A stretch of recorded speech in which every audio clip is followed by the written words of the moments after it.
বন্ধুরা, আজকে আমাদের এখানে অনেক বৃষ্টি হইতেছে। এই যে দেখতেছেন বৃষ্টিতে অসাধারণ সুন্দর লাগতেছে আজকের সকালটা। সকাল সকাল ঘুম থেকে উঠে খুবই ভালো লাগতেছে। এই যে দেখতেছেন সাগর, আসলে এই যে বাড়িগুলো দেখা যাইতেছে তার পরবর্তীতে সাগর, সি বিচ।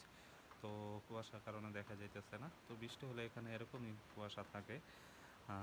তো শীতের আসলে আগমনটা হবে এই বৃষ্টির মাধ্যমে। আস্তে আস্তে বৃষ্টি হবে, হালকা মানে তাপমাত্রা নিচের দিকে নামবে। এখন সামার সিজন ধরা চলে, বৃষ্টি না থাকলে রোদ ওঠে মোটামুটি। তাপমাত্রা 20+ থাকে। তো এই হলো নিচের অবস্থা। এই সাথে দেখেন কত সবজির চাষ করছি এইদিকে দেখা যায়।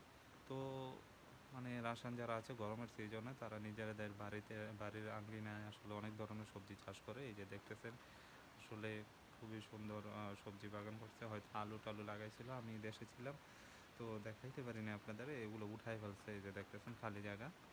তো এই যে যে এরিয়াগুলো আছে এই এরিয়াগুলো আসলে অসাধারণ সুন্দর। তার অপোজিটে আরেকটি বড় সি বিচ আছে, কোনো এক সময় গেলে আপনাদের সাথে শেয়ার করব। তো আমি এখন 7 তলা থেকে ভিডিওটা করতেছি আমার অ্যাপার্টমেন্টের। আজকে বৃষ্টির দিনে আসলে খুবই ভালো লাগতেছে পরিবেশটা।